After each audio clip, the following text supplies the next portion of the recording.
Bozana Kikwit, bozana Mbandaka, bozana Bandundu, bozana Bukavu, bozana Goma, bozana Solo Makambo, tous les besoins concernés bino, bozana Ruchuru, bozana Sake, partout place par Congolais Bazali, na pesi bino mbote. Motema ezana pasi koyebete bozo vivre na liberté te, surtout bateau bazana Goma, na bateau bazana Bukavu, bozana Kimiate, bozana Bonsomite, boko vana na Monguna malgré bino. Boza place wana bokotala lolenge bango bazo agir bazo imposer bino oyo bango balingi komona na ndenge bango balingi makambo esalama eza ko sala bino pasi, mais c'est ça la réalité. Nous sommes en train de réfléchir, de contribuer à l'intelligence à travers les analyses pour permettre à ce que la solution soit trouvée. Donc makambo tozo ya koloba na télévision tozo sala spectacle te tozo ya nangote parce que il faut bato ba mona biso tolobaki tozo loba nango pour que l'État aza koyoka biso ba service mokonzi ya mboka bako koyoka makanisho ezali kobimawa parce que ça peut aider le pays. Ça peut aider le pays. Mochopi omonaki na balabala ezangi tina. Mochopi olinga ko bamba libanga na balabala. Yango nde ko sali sopozo mbisi ya monene bale. Maya salite oyo monaki tina na ngote. Osokoli bilambo lingo bwaka mais so ndako epeli moto yango nde ko sali so tango mususu ndako moto ezika. Et moto tika kopeli sandako. Même l'eau sale pourra t'aider un jour à éteindre le feu. Même un verre de terre pourra être important ou utile pour toi. T'aider quand même à attraper un gros poisson dans l'eau. Donc, bolanda banalizo na bokebi. Eza spectacle te. Nazolo bana Congolais nyonso. Mboka ezali na bitumba. Est-ce que bozali conscient? Est-ce que bozali ko comprendre? Bato ya ba parti politique na kotanga ba kombo na bino te. Je ne ferai pas la publicité à ba parti na bino. Est-ce que vous se rendre compte que mboka ezali na bitumba? Ba politicien. Est-ce que vous allez koyeba ke mboka ezali na bitumba? Les étudiants. Vous allez koyeba ke mboka ezali na bitumba? Ba chaer, ba mécanicien, ba chômeur, ba mama basi bana. Est-ce que vous allez koyeba ke l'air est grave mboka ezali na bitumba? Ezatangwa li sekite. Sur les alaki pour ngai moko na koko ya na télévision te, nous venons pour la patrie. Tozo ya pour na parti politique te, tozo ya pour na régime te. Tozo ko pe sa contribution na biso pour le pays. Na bondeli bino bozwa conscience. Soko ndimite koza malade de traitement et kozala te. Il faut d'abord reconnaître que tu es malade. Mboka eza na bitumba. Koze la porte-parole te à gouvernement biso ke mboka eza na bitumba. Iyo moko foi ba ke mboka eza na bitumba. Kozela wa te porte-parole ya Armende Aloba te mboka izana bitu. Ça c'est une vérité, mboka izana bitu. Et on sait la communication officielle te mboka izana bitu. Bukavu bazui yango, Goma bazui yango. To na besoin te ba pesa autorisation pour tolo bazui Goma na Bukavu te. Goma na Bukavu, gouvernement congolais, peuple congolais bike tozana contrôle ya Goma na Bukavu te. Ça c'est une vérité. C'est qu'on sait déjà qu'on est malade. Maintenant les diagnostics ezanini qui s'y a coupé ça izani. Et l'attitude ya bateau bazana malade pembeni. Faut bazana on. Pour garder malade pe azana droit à l'attitude à malade. Na minute tu on a besoin de solution nyonso. Moto abelisi mwana sika kintuntu azo tambola partout. Pour luka qui s'y a kobikisa mwana. Bo fongola matoi. Bo fongola matoi boyo ka analyse. Nous sommes en direct. Je vais prendre 4 personnes comme d'habitude. Vous voyez que Nabisa Gibino pour Namakambo est important. Topé si chance dans bande côté à réfléchir. D'abord, nous remercier Bango pour la disponibilité na Bango bazo tika nyonso bazanango. Ce sont des sacrifices de foi bakoya wati 18 heures c'est beaucoup. Je suis très reconnaissant pour l'engagement na bino, disponibilité na bino. En tout cas, Congolais, il faut reconnaître yango bengai mokopé moto na kobeng sabino pour na koya kopé sans contribution intelligence na bino et c'est ngena za la reconnaissance vis-à-vis na bino. Pati Katanga et de notre Fumoto Tobasanga Azana Bisso, Maître Moussa Clément Pe Azana Bisso, et puis Ndeko Joël Kitenge Azali. 4 personnes au total. On va réfléchir sur l'actualité politique. Tout ça, on a R et Kolobela Kabola, où il y a président parti politique. Le pays est en guerre. On ne fait pas l'apologie à régime. On ne parle pas pour la gloire du régime, parlez pour le Congo. Ah. Yango monati siko papa tito akoko lobate. Ezana ba intérêt na yema koko lobate. Plusieurs personnes ba koko fongola mini kona ba on a minute. Ba komi bana malam ba komi ba dou. Mais nous avons le courage de parler. Non pas pour défendre un régime, mais pour défendre la patrie. Et puis je n'ai jamais été d'accord dans le système à défendre un régime. Moto à Monique à défendre un régime ou bien à défendre l'opposition. Ngai position ngai ezali osali malamu na lobby. Osali mabe na critiquer. Ce qui peine à Moni mabe na beleli pour que ça s'arrange. Naza biloko ya ba régime na opposition. Je n'ai pas là. Voilà pourquoi à un certain moment vous comprendre était moto à la position ni. Position ngai ezaka Congo. Il faut que Congo est bonga. Faut pas toi banda kolia bien. Faut ma ina kura ba besoin de première nécessité il faut ça. Attends solo la bien. Soko pesi on ngala zo lukate lokola ba congolais par titre personnel la Combo ya Congo. Heureusement qu'on a eu ozane loko ko sala tenga na robeto biloko wa procureur a comme invitation va aller répondre. C'est clair. Et puis muta ko fate muta ko zalaka. Kabunda za la prison azo belate aza makasi. Na lingo lo bate que akoki ko belate aza mutu. Mais pour la koyebi soke mutu mususu aza libanda akufi mais Kabunda za na kati pa akufite. Il ne faut pas intimider les gens. Quand les choses ne marchent pas, on doit se le dire. Nengezo tambola. Ceux qui pèsent au tambola, tu ne vas pas nengezo tambola. Faut que yoka. Malade à boya kakisi ya munganga, mingi minga suga na lilita. Allez, pati katanga mbote kaka mbote. Mbote mingi sango et matondo na yo moko po o pesibiso matondo ndingi to yaka 18 ans pour la mamboka mais yo à tout seigneur, tout honneur. Merci. Parce que oh yo Zakosala, c'était les devoirs, je pense, de la télévision nationale. À Salande Moussalo Yorosal. Mais yo en tant qu'entreprise privée, yo za pour sa bénéfice, hein. Tu n'es pas ici pour la osala plaisir, aux entreprises privées, aux pour sa bénéfice. Mais au tikinyo surtout wana, au bipesi na patriotisme parce que le bimbo ke kweyate. Chapeau bas. Chapeau bas la mandeko ba utala biso. Merci. Allez fumoto tombote. Mbote pa na yo. Na bande ko tozanga yango, mbote na yo. Pe mbote na banyo so bakolanda biso na Kombo ya Congo, notre chère patrie. Très bien. Allez, ndeko Muza Clément Kaimbe, mbote pe. Mbote na yo, mbote na baninga nyoso yo pe bandeko bakolanda biso. Mbote pe na bandeko nyoso tozali na bango na plateau. Naza na esengo parce que après 55 jours, il y a enlèvement, il y a un militant SID. Mibale ba monani batindaki bango na parquet Anjili bazakuna Rolanda procédure pour te bandingi nini bakotika bango. Très voilà. Bien. Allez ndeko Joël Kitenge mbote na yope. Mbote Papa Sango, mbote na ba ndeko nyoso toza na bango na plateau, mbote na ba congolais nyoso bakozali bakwa kolanda biso. Très bien. Allez, tous allez en direct, messieurs et dames. Mais on va aller à l'essentiel. Chacun pourra peut-être avoir 12 minutes. On va aller à l'essentiel. Mais bon, la ligne vraiment les lobos à la moi litoi parce que ce que vous pouvez litoi était aux à la moi passé. Bandegolanga na ligne to partager sur l'actualité, la situation sécuritaire ya mboka na biso lelo. Na stade tous anango sikoyo ndenge toye lelo na tongo. Na lingi nazwa la lecture ya mutuna mutu comment les choses évoluent. Lelo situation ezanini selon information na yo. Comment vous voyez les choses? Makambozo qui est dans le bon, dans le mauvais, est-ce qu'il y a espoir? Tozaka na liboso na premier point. Donc mutuna ça ça la lecture na ye. Voici ce qui se passe au Congo actuellement. Voilà ce que moi je vois. Nabiko pesa ba solution te. Voilà ce que je vois. Ozo sala moi évaluation et déroulement makambo ndenge ezozali là. Ce que ça critique au koki ko expliquer ndenge ezozonga makambo za botambola. Au koki pe ko kende ce qui devrait être fait. Mais voilà qu'on on a deuxième point. Ce qui devrait être comme ma solution par rapport à la sortie à crise. Mais d'abord à ce stade ici parce que pourquoi on a tenu bino question. Tozali na likambo ya Bunagana. Tozali na makambo ya Sake, tozali na makambo ya Ruchuru, tozali na makambo ya Goma. Tokomi na makambo ya Bukavu. Ennemi azo continuer kozwa ba ambition au fur et à mesure azo kende. A continue na Bukavu presque na promenade de santé. Bitumbe betamite, permettez-moi na bengango promenade de santé. Ba continue na Bukavu.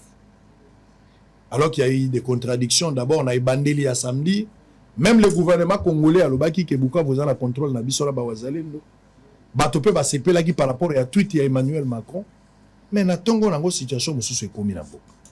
Bukavu sous contrôle. On a même tiré sur un policier roulage. Ouais, bah, ça, la circulation, Babomir, nous avons tous vu les images. Bazo continue pe ko boma bato.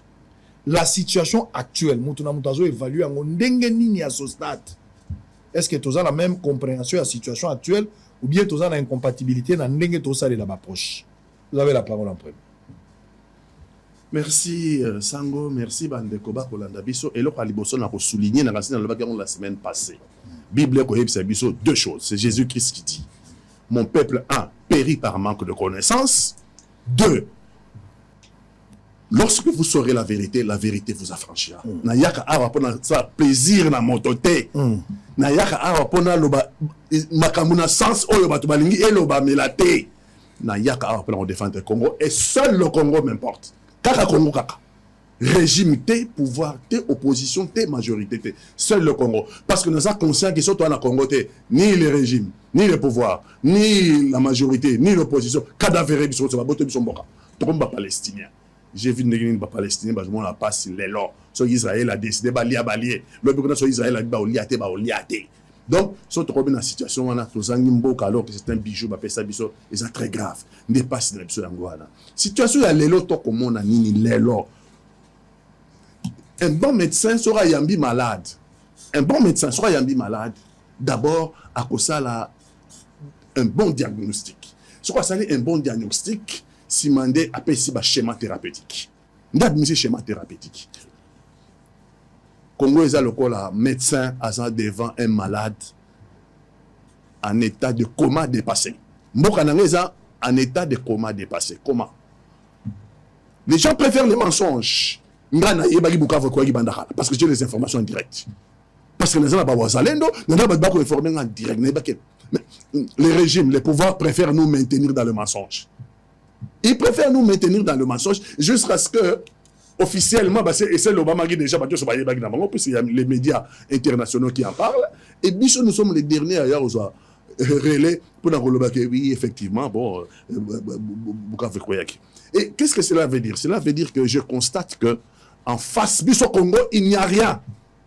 Après le carnage de Bukavu, après le massacre de Goma, j'ai pensé que Tokocha verrou na Bukavu, Tokocha verrou na Sud Kivu. Et puis Tokobanda ko inquiéter l'adversaire na Goma. Tokobanda ko inquiéter Bisekazali. Parce que ces deux provinces sœurs, les Aba et Kangabi, seuls les lacs qui vont séparer Bango, mais aussi entre Bukavu nanini nzelape ya mabele zali. Donc je pensais que tu verrou na sud Kivu, tu verrou na Bukavu et qu'on va de temps en temps inquiéter l'adversaire au Azana Goma. Mais je constate que l'adversaire a continué à progresser. Ça c'est ce que je constate. A continué à progresser. Les lois na sud Kivu a comme na Nyangezi. On a ba ibe moi kuna soko comme Nyangezi et la xige chemin au soko ne ouvira. A commis le Nyangezi, donc c'est la nationale 5, oui, c'est la nationale 5.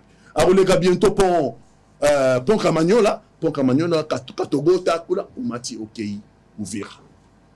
Donc, je crains pour mon pays que Makambu n'y soit président de la République, parce que c'est lui le président de la République. C'est lui le premier responsable.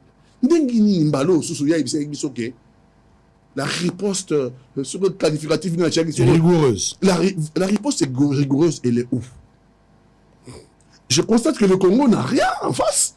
Je constate que Batoual va avancer. Bukavu est tombé sans combattre. Il n'y a pas eu de combat dans Bukavu.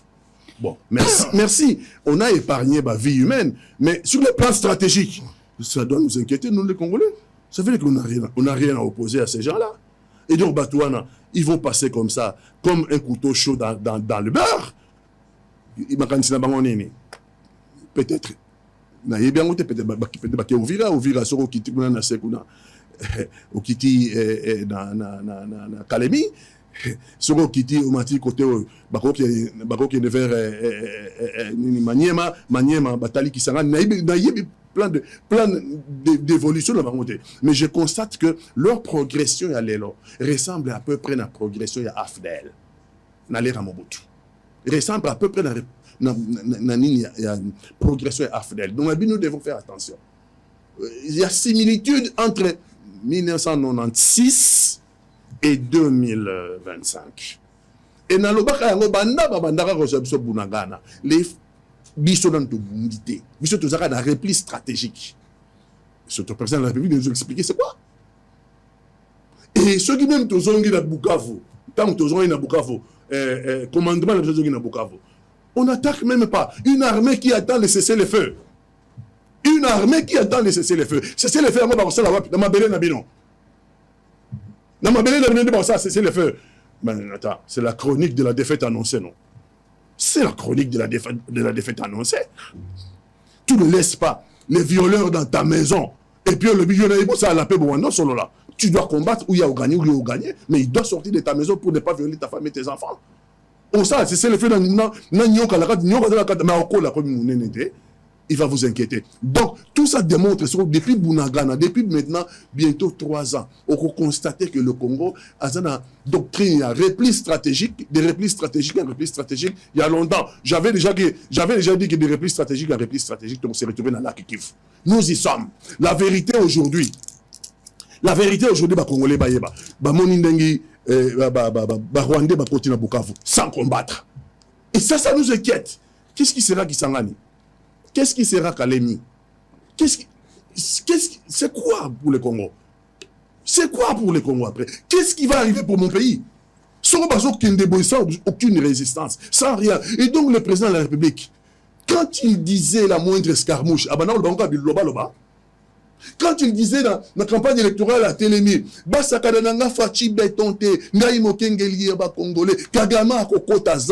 ce sont ses paroles. Il disait ça comme ça.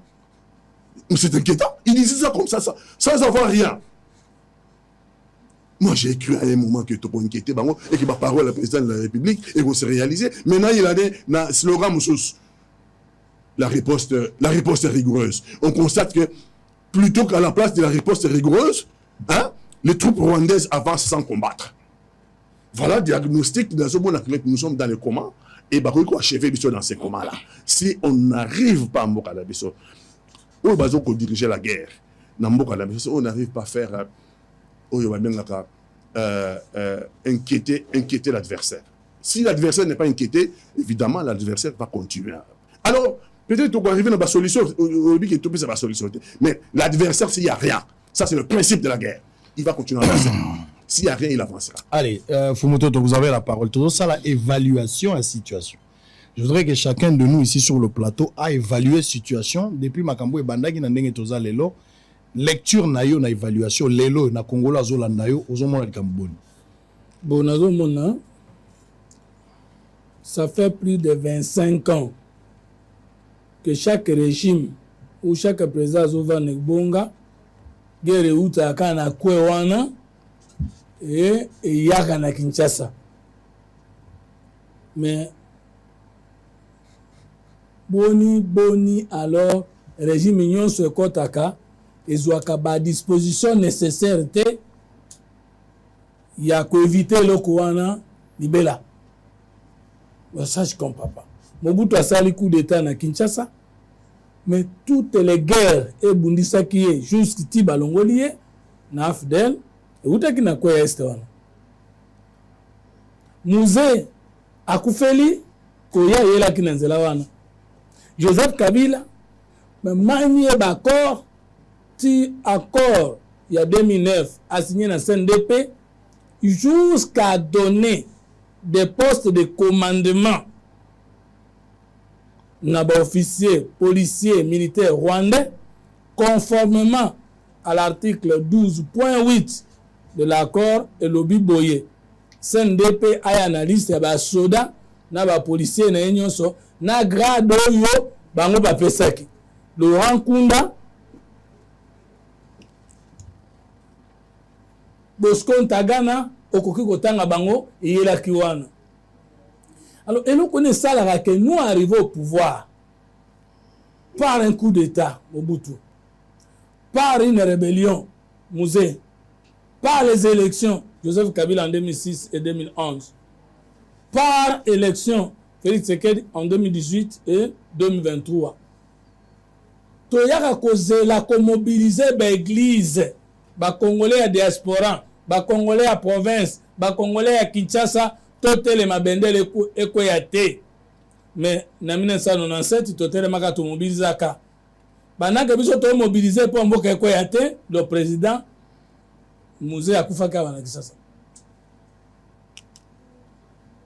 Pourquoi alors ne prenons-nous pas de mesures pour éviter ça, alors que politique est ça les 3 étapes, histoire et sociologie politique, le présent politique et le futur politique. Gouverner c'est anticiper, gouverner c'est prévoir.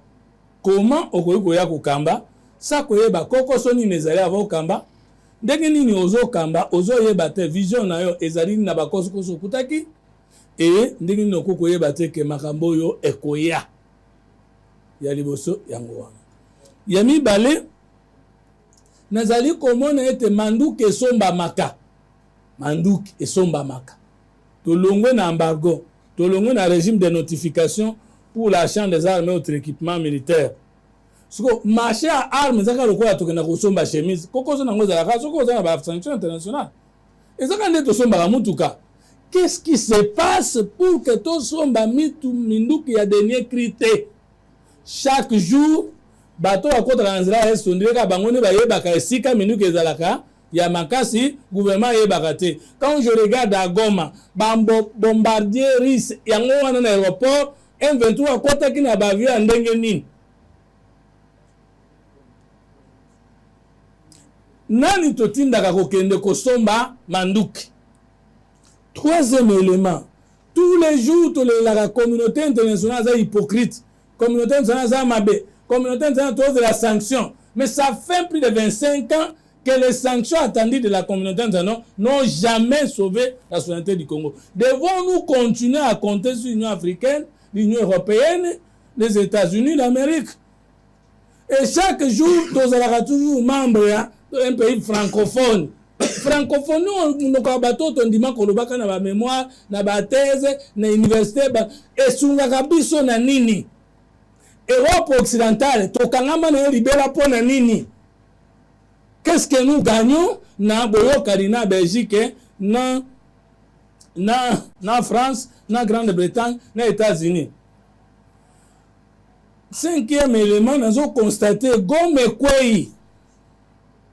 Bukavu Ekwei, mutu moko taza arrêté, mutu moko taza révoqué, mutu moko taza suspendu, mutu moko taza poursuivi, gouvernement échangé te, mutu moko te.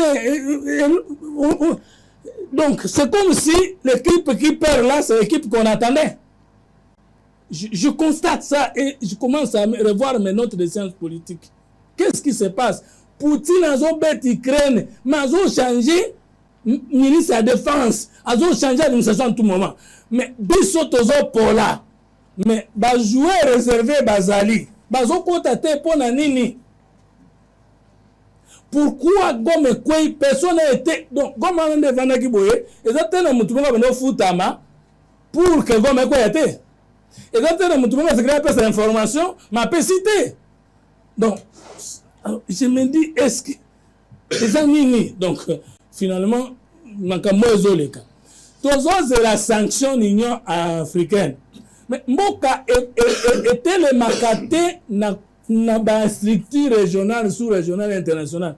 Mboka était le makate na ba alliance des États personnellement avec les autres États. C'est-à-dire, boyokani ya Congo d'abord, na France, bango mibale na boyokani ya Congo. Na États-Unis bango mibale ne boyokani na bino wana nde soki boke na sommet ezande bato bayokana na bino avant boko na sommet bango nde bakolobela bino na sommet parce que la science politique comme dans la politique lobaka avant une réunion politique il y a une pré-réunion réunion liboso de la cas pendant la réunion il y a une réunion ne tout ça la réunion politique besoin la réunion il y a une réunion qui passe sur place c'est-à-dire bato abengi sa réunion bazaka consigne oh babando guider réunion na poesi la kande balingaki et juste après la réunion il y a une réunion qui évalue est-ce que ton même groupe on ndenge to lingaki donc jamais réunion publique Union africaine il y a communauté africaine et qu'on trouver solution en dehors des positions des acteurs individuellement puis ils ont décidé avant la tenue de réunion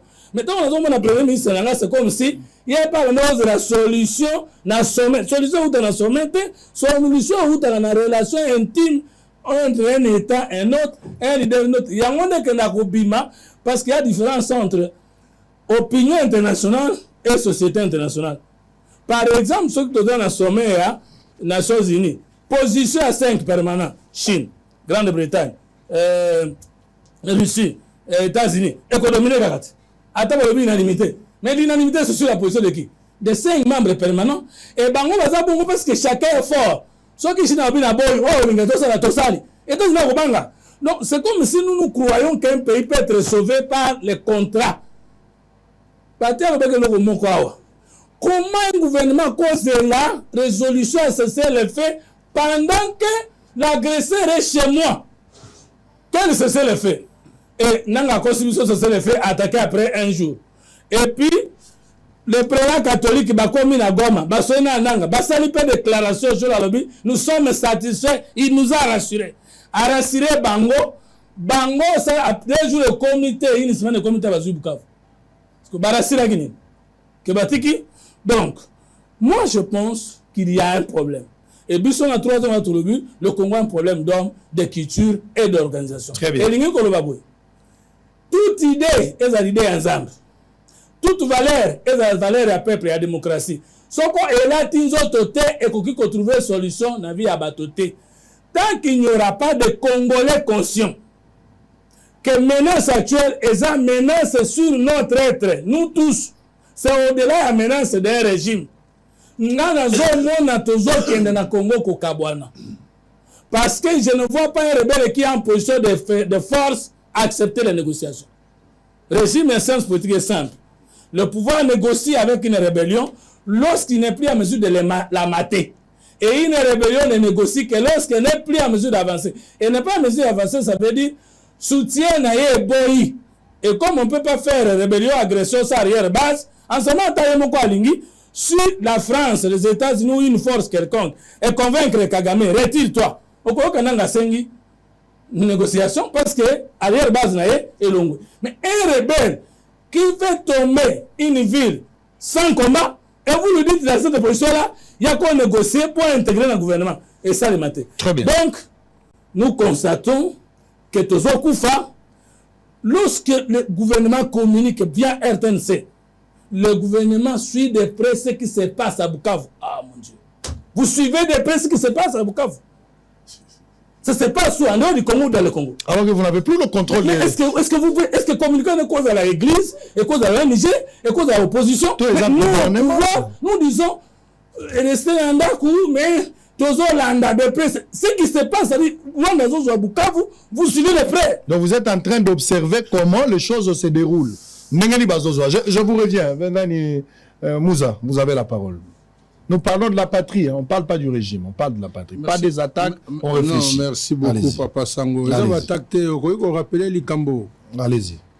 Ngala linga ina lela o na lela kia ma monsieur Tanga kinga o. Lelo na moni attitude yande ko nanga ifo mototo. C'est ça au yuzo la qui ça que les pays dans un état de guerre. Tu crois qu'on volait en sous-souté. Avant tout ça, là, débat awa sur cette disposition, il y a l'article 219 de la Constitution, l'état de guerre. Au début, comment nous étions opposés, mais aujourd'hui, nous sommes tous d'accord que nous sommes en état de guerre. Nous avons occupé Mbela Oyo Pessi la population. Vous êtes leader d'opinion. Moi, je vous félicite. Mais le travail que vous faites là, ce sont des millions. Vous avez suivi mon frère Fumutoto, Tangazolobela RTNC. RTNC Ngoloba, radio, télévision nationale, télévision et l'État. Mais n'engagez aux sujets aux évaluations. Ce qui vraiment est sincère après évaluation, ce gouvernement doit démissionner. Est-ce qu'on a un gouvernement? Un gouvernement caractérisé par les mensonges, incapable de mobiliser la population dans la situation de guerre. L'histoire se répète. On n'est pas loin de ce qui s'est passé en 2018, où on n'est pas loin de ce qui s'est passé dans 1997. En 1997, nous sommes le 20 mars 1997. Afdel Rakotari, le 17 mai. Le 20 mai, l'UDPS avait organisé une conférence de presse avec le docteur Pongo. Alobi, wana baza bandeko na biso, baza opposition armée. Biso toza opposition politique. Mobutu Alingi, dictature naye, tout ce qu'il a dit là. Na utaka université na la conférence wana. Il faut un gouvernement d'union nationale. Mais est-ce que les gens tirent les leçons du passé? L'AFDEL est arrivé ici. Est-ce qu'ils ont tenu compte du combat politique maintenant pour la démocratie?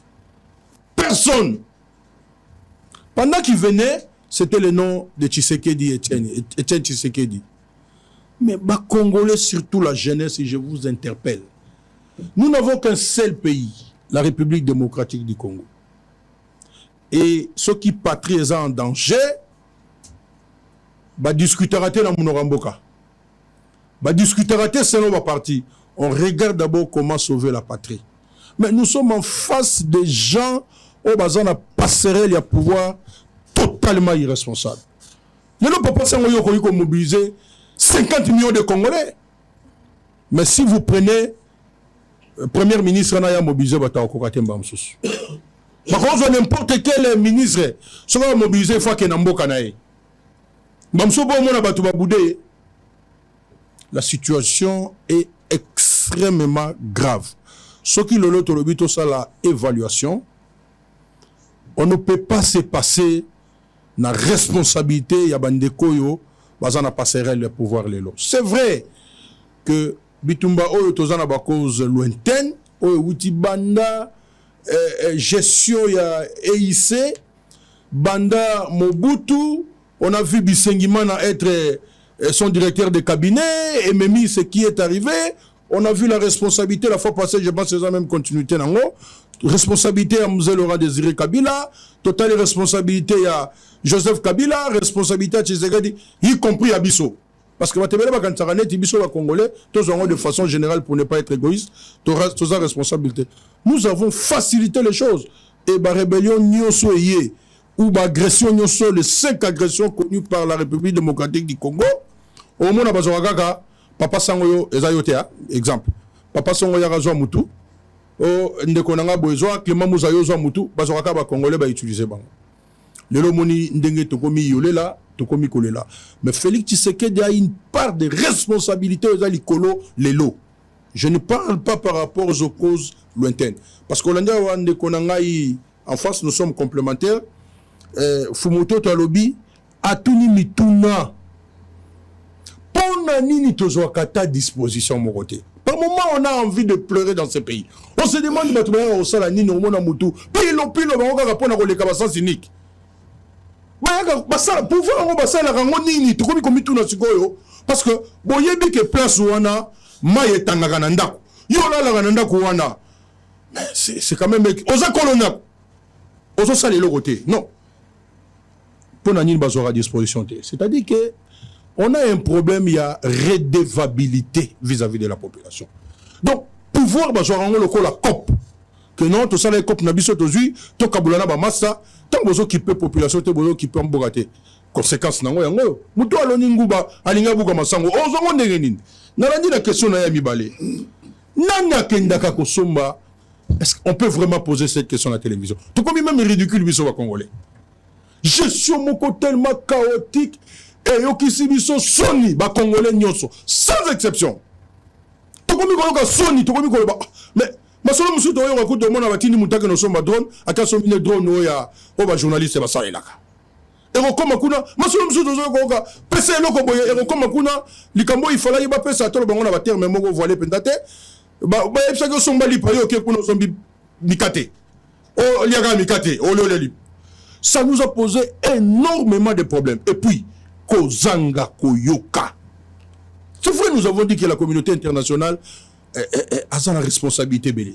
Mais tout doit partir d'ici. Macron est arrivé ici. Il a posé la question en direct à M. Félix. Pourquoi vous n'avez pas organisé votre armée? Publiquement comme ça. Est-ce que Bissot élite, Bissot intellectuel, nous avons compris le sens, il y a Ninouana, il y a question, et Belépé va comprendre qui. Nous n'avons pas besoin qu'il y ait de signification. Mais l'évaluation de la situation est extrêmement grave et le service d'intelligence, j'ai l'impression que Bazo Moussala n'a pas monté. Pourquoi? Tout ça, presque 2 mois au Lelo, et qu'on peut compter 2 mois. Nous avons fait une déclaration publique. Alors, qu'on a avancé vite. Je pense que c'était au mois de décembre. Et on est en train de constater qu'Azo Kende vite. Est-ce qu'on n'a pas pris des dispositions? Pourquoi? Comment pour l'en forfait? Papa Sango. Quelle humiliation! Comment pour l'en forfait? Vous avez dans la demi-finale, bon pour l'en forfait. Mais Bukavu, Goma. Est-ce que tu as eu le bien que Goma Bazoui, Bukavu Bazoui, sans combat, peine de mort Yolanda Ote? La bateau yo bazo gérer Mboka. Au lieu de mobiliser les gens, balobakaso monindoki belela. Ozana likambu loba. Ozoba ninga oba koyi ko salisa yo ya malonga. Tango Jean-Pierre Bemba salaki bitumba, Azeres Roubero sali bitumba, basali bitumba nyoso na est wana. Ce qui nous a belela quitté. Je ne pense pas que comme la situation. Donc, la situation est allée plus que catastrophique. Et ça na bateau ndenge bazawana bazana ndeko tshisekedi lelo bazana na moyen ya ko mobiliser population te na moyo ko kita place ndeko lobi basango bakutani. On va parler de ça. Non, nasi ça na oya chaki wana. Aujourd'hui nous devons na ba possibilité nyoso to ko zo kimia. Ezala na ndenge ya minduki, ezala na négociation, ezala na ndenge nyoso to ko zo. Il faut sikoto encourageant parce que maintenant là il faut toper sa peuple espoir. Attends maya pamba romela. Toper sa peuple espoir. Parce que, oyo tozo yoka, na ba défaite tozo zouandenge to pour la forfait. Nous sommes responsables comme politique. Très bien. Nous sommes responsables comme politique.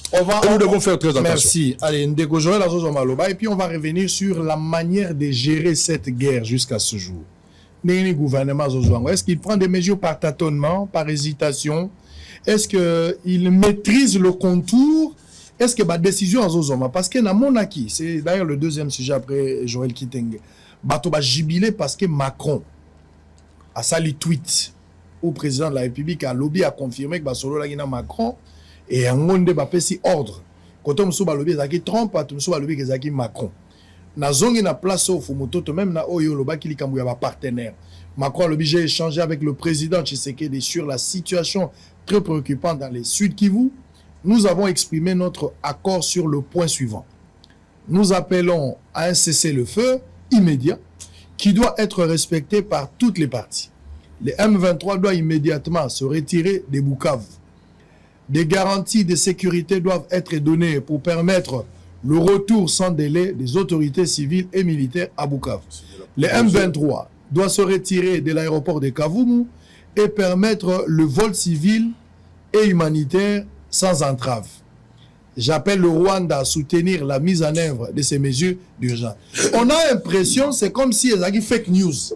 Alors qu'ils ont la compte officielle, il y a Macron. Vous avez suivi, avant qu'on en arrive sur la gestion de la situation, et puis Macron parrain, parce que vous avez dit un élément très important, pour que survie à rebelle, les autres dépendre, moto à quoi parrain na nasima. Ce qui paraît à tiki, à kondima qu'on négocie. Et au plus, théorie, moko malamu, il y a Sciences Po, que position ni ennemi à Zanango ko contraindre à négocier, position ni gouvernement Zanango ko obliger un dialogue. Ça, on va revenir sur ça par rapport à la voie à la crise. Vous avez la parole. Bon, merci beaucoup.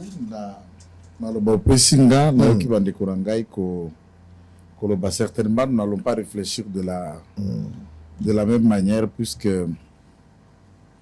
dans mon habitude, je n'ai jamais appris à pleurnicher. Au-delà de la discipline, ma première expérience professionnelle, c'est les armes. Donc, c'est ça que je connais.